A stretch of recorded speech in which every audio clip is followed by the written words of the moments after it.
viewers, boom! Welcome to the hotel. The hotel we're going to be spending a lot of time. This update has some complicated matters we need to discuss. In fact, I specifically chose to wait a little bit of time so I could see the reaction and voice the opinions, voice the matters of the community. There are no houses day one in Test Drive Unlimited Solar Crown. Now, this is a huge matter in that the life sim element of Test Drive Unlimited is pretty much the focus of the game. But of course, let me go over the things we do have. This is the main hub of the actual HQ or the hotel itself. In the corner, you can see we have a beauty salon, which is for your hair, maybe your makeup, you know. The rooms section, which is obviously self-explanatory. It's where the rooms are. And all the way in the corner, the clothes shop. As I say, we'll get into the details very quickly. But before we do, let's have a look at some of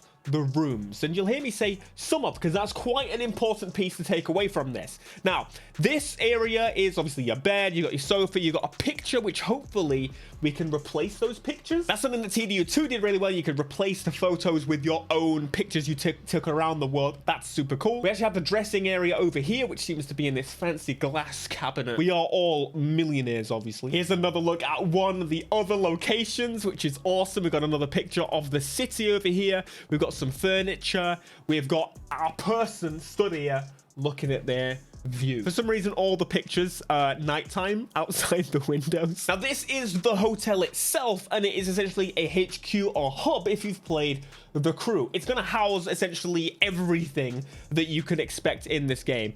And I have some opinions on this. Let me be clear. I'm excited. Am I a little bit less excited now?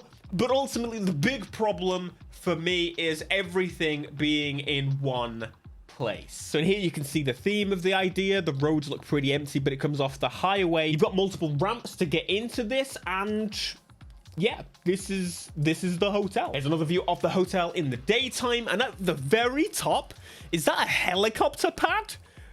What? Watch them at helicopters. What is this? The Crew 3? Looks down here like we've got some are they houses? No, I was going to say, they definitely look like places you can play football and things like that. I wonder if we could actually play in those games. That, I think, would be really sick. And the final picture for today is this one, which a lot of people pointed out that the hands don't have texture. No, those are gloves. Those are definitely gloves. You can see the arm color. Those are gloves. The man's got driving gloves. Of course he does. It's bloody Test Drive. Fancy knob simulator. It's daytime outside. I just realized there's daytime on this picture. Cool. All right. Anyway, the elephant in the room, obviously, is that, yes, no houses coming at launch. They did confirm, however, they are looking into the matter to come at a later date. So essentially, we're not going to have houses at launch. But there are very few limits to Radiant's ambitions, and many investment projects are already being explored for future years. These projects include real estate projects that would directly contribute to Radiant's growth and global influence of the Solar Crown, ever-increasing number of members. Yes, it seems like there will actually be houses at some point, but not at launch.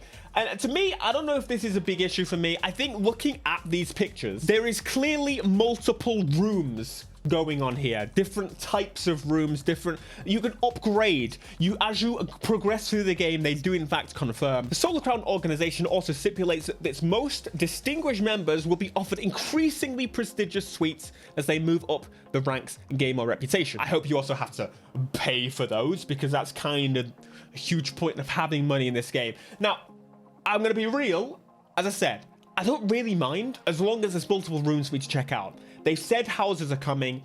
It's a little bit disappointing nonetheless, but overall, I'm very excited. What I'm a little bit more disappointed about is them using the hotel for everything. In both the article and this picture, they show you the beauty salon, they show you rooms, they show you the clothes shop, and they also did confirm that the plastic surgeon is here. So I'm guessing it's in the beauty salon area. Why is this a problem? Well, it's kind of frustrating. It's one of these things that's been a battle for me for a really long time.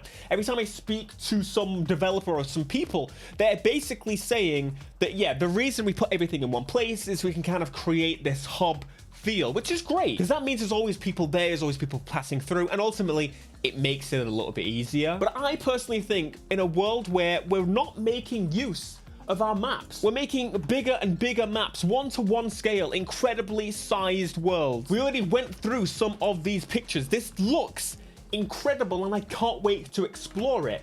But quite frankly, what's the point of exploring it beyond a certain point?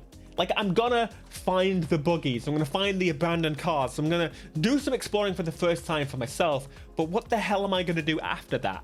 You need to make use of your map. Need for Speed is plagued by this. They don't create races in the city. There's not enough races in the city, and that's the best part of the map. The best parts of the map don't get used. That's what makes it the most frustrating for me.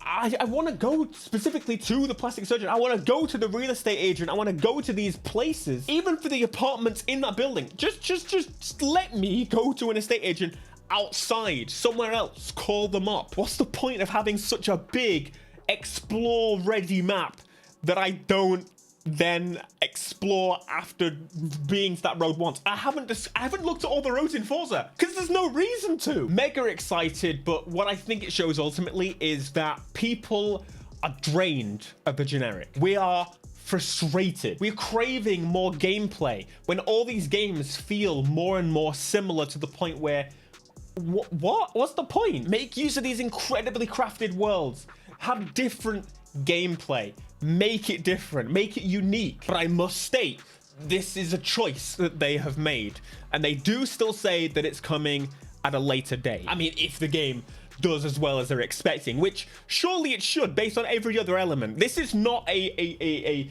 point that's going to make me not buy the game. Don't get me wrong, I am buying the hell out of this no matter what. Like, I'm also so excited, the hairstylist and cosmetic surgery service. That's so sick. In case you hadn't played the previous Test Drive Unlimited, the reason this is so cool, ignoring the real world issues of it, it means that you can customize your character's face again. You can change your face again. And it's just a fun spin on remodifying your character's model. Like, I can come out black if I want to. Maybe I'll go in white and I'll come out with a tan. I don't know. But it's these RPG elements that make Test Drive special, and they really need to lean in onto this. And this has given us a lot of positives, but of course, people are going to focus on the negative side of things. But I'm here to say, overall, there are more positives in this. The fact that we've got multiple apartments we can do, we can upgrade, we can do the plastic surgery, we can change our hair in there, we can have a service where they bring the car to the front desk. These two are one of the coolest bits because these cars, they're not yours.